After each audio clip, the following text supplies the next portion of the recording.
What is up, guys? Welcome back to another video. So in this video, I'm going to show you guys my top 10 favorite finds that I found this past year. Everything I'm about to show you guys, I either got from the thrift store or I got from the flea market. I'm going to show you guys what it is, how much I paid for it, and what video it came from. So everything I'm showing you guys in this video is stuff that I actually kept for my personal collection. If you guys want to see another video of the stuff that I actually got rid of, which I did find some pretty cool stuff this year, but I didn't keep it because it was either like not my size or not my style. But if you guys want to see another top 10 of that stuff, let me know and I'll go ahead and do another one of these. Actually, I forgot I changed it to top 15, so this is actually a top 15 video. I was going to do a top 10 originally, but then I kind of kept adding stuff onto the honorable mentions until it was a 15. So yeah, we're just going to do a top 15 instead. So starting off with the first thing, number 15. It's gonna be this Yu Yu Hakusho backpack that I found for $10. Picked this up in Trip to the Thrift number 132. So the reason why this is on my list is this is from 2004, so it is a older backpack.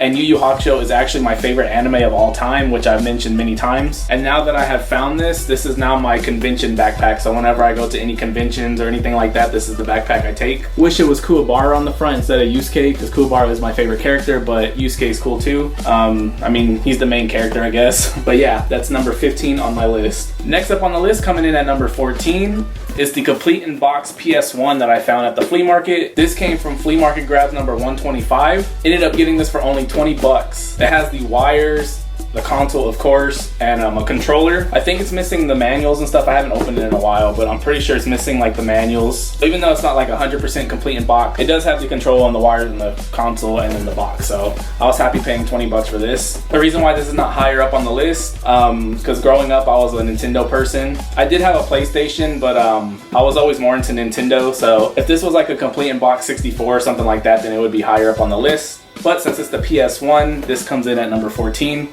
Coming in at number 13, we have the WWE Hell in a Cell chair right here that I got from the flea market in flea market grabs number 105. I picked this up for only $10. So this is when Hell in a Cell was here in Dallas in 2010. And then you got one of the all-time greats on the actual seat, The Undertaker, which makes it even better.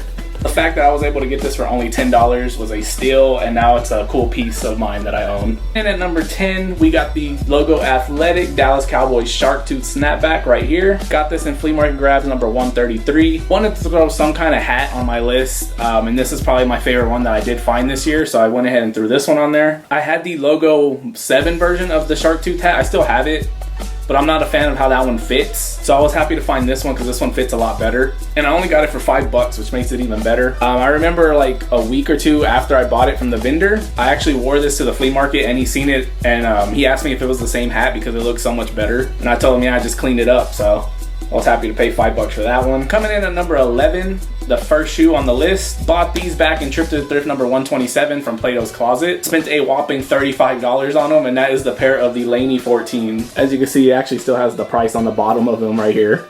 I've yet to even wear them yet. I've had them for a while now, and yeah, just haven't worn them yet. Cool colorway, definitely one of my favorite 14s in general. I just always thought this colorway was always unique looking. So the Laney 14s that I paid $35 for at Plato's is number 11 on the list. Now let's get into the top 10. Coming in at number 10, I did have to pay up for this thing. I paid $75 for it at the flea market, but it's a pretty rare console to come across.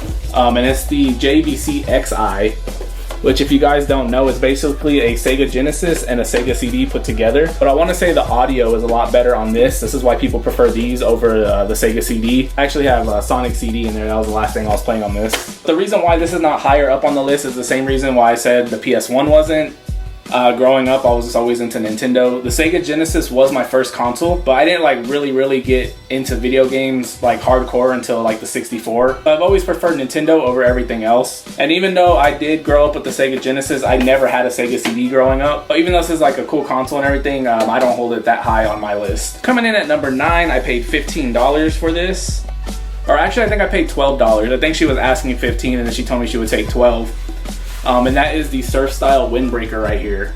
I mentioned when I found this that I had been looking for one of these for the longest time, and then I finally came across this one for $12. You can see you have that like iridescent look on it, and then you got the neon hits. There's a tag, and this one is still in really good shape. I mentioned when I got this one that I had found one at the thrift store, but it was covered in paint on one of the sleeves, so that's why I ended up leaving it. And at the time, that was the only one I had found until I found this one.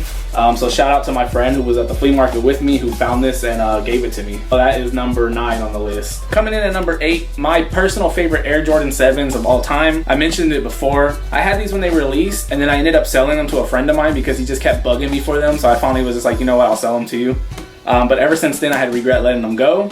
And then when these popped up at Plato's, I had to grab them. They were 40 bucks, and that is a pair of the DMP Jordan 7s. I don't know if you want to call these the Chicagos or the Raptors or whatever you want to call them, but it's basically a Raptor 7, but instead of black, you have like that charcoal gray, which I'm a bigger fan of the charcoal gray than I am of like the all black Raptor 7. But other than that, it's just your typical Raptor 7. These as well still have the price on the bottom, $40. Then of course these came in the DMP pack with the Orlando one. So there you have how many points he scored on March 4th, 1993. So for $40 to get one of my favorite shoes back in my collection, I was definitely gonna grab it, and that's why this is number 8 on my list for this year. These I actually found in Trip to the Thrift number 123. Next up, coming in at number 7, is another pair of shoes. Picked this up at the Thrift for $35, and these came from Trip to the Thrift number 122. This is a shoe that everybody keeps on saying is going to re-release, and then it never does, and that is a pair of the Taxi 12s. So this pair in particular is the Countdown pack pair that came out in 2008. So since having this shoe, I've actually worn this shoe a lot because it's a simple black and white shoe. So that's why it's actually so high up on the list at number 7, just because I probably get the most wear. Out of all the shoes on this list, this is probably the one I wear the most. Just your nice simple colorway. Everybody keeps on saying that these are going to get retroed and re-released again, and then they end up not doing it. Kind of like the Flint 13s. I'm happy with my 2008 pair until they finally do re-release them. Coming in at number 6, we got a Jordan baseball jersey. But this jersey in particular came out in 1992. And it's this white Jordan baseball jersey right here. So I ended up picking it up for $30 in flea market grab number 124. At the time, I was like, I didn't really want to spend the $30 on it. I knew what it was worth and everything, but I just hate spending that much on jerseys and stuff at the flea market. But I knew I wanted this either to resell. Well, the plan was to resell it at first, but then when I got it and got home and tried it on and everything, I ended up keeping it. Just a cool piece to have in your personal collection. And I'm pretty sure this came out in 1992 with the 7s. But you guys can let me know if I'm wrong. But for 30 bucks, I was happy to pick up this, and that's why it's number 6 on the list. Coming in at number 5, we're back to the video games, and it is the complete in box copy of Legend of Zelda Ocarina of Time that I grabbed. So this one is complete in box, like I said. You got the manuals and everything. The game is still in the plastic. I wish it was the collector's edition one, but it's whatever. I already have a loose copy of that one. And I ended up picking this up for only 20 bucks. I actually grabbed this from the same vendor that I picked up another game that's on the list that I'm going to show you guys in a little bit. This game was the only one he had left from that group of games that I got the other one from that I'm going to show you guys.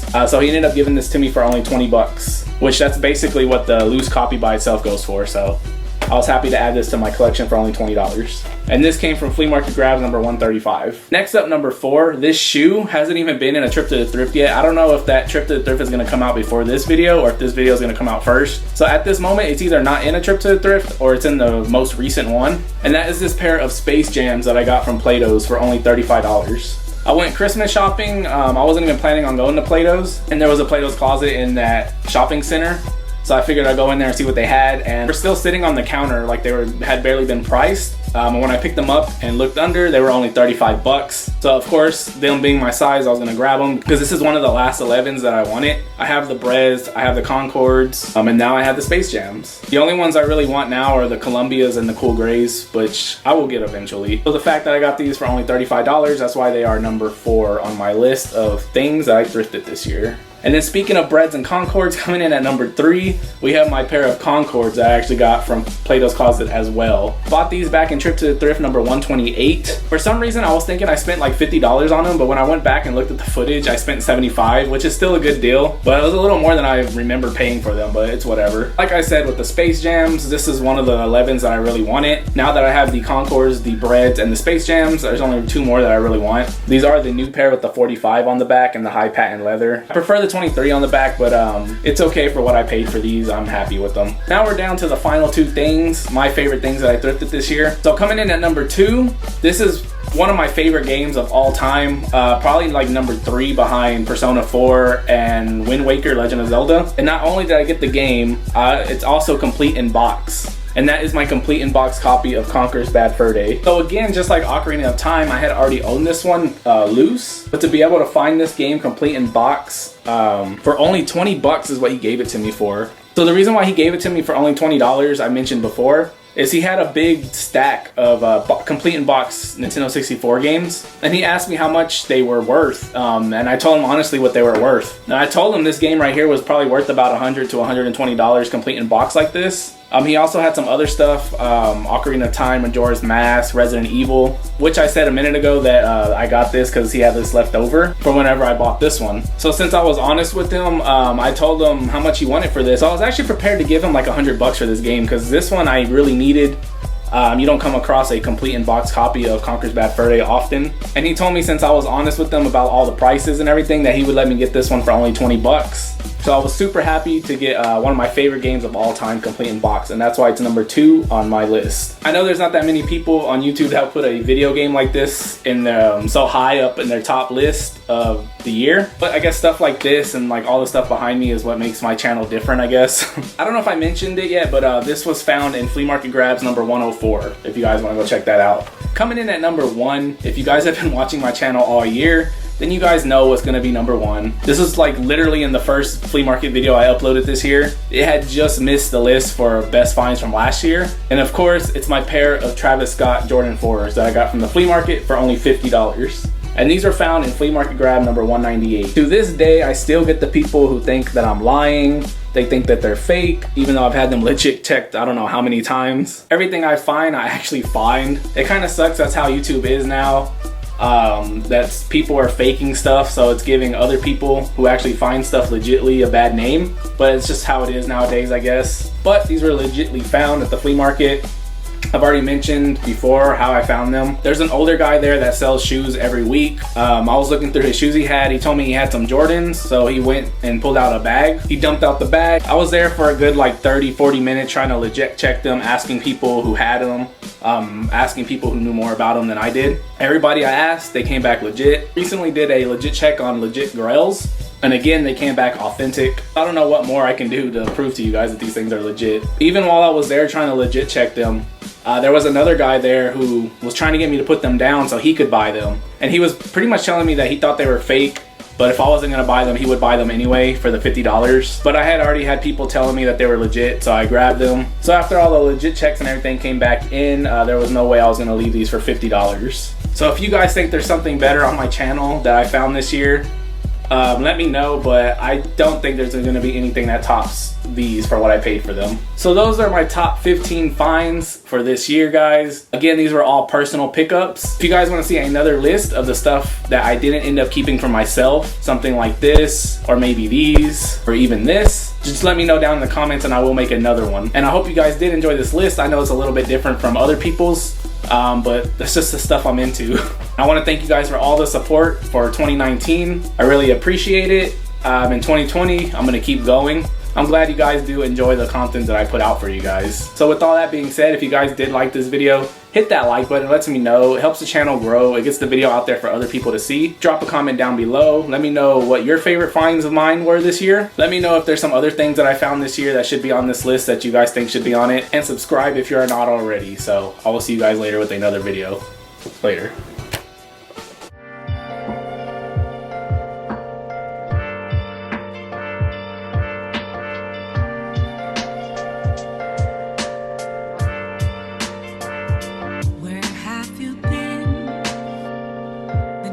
All alone, confessing while I know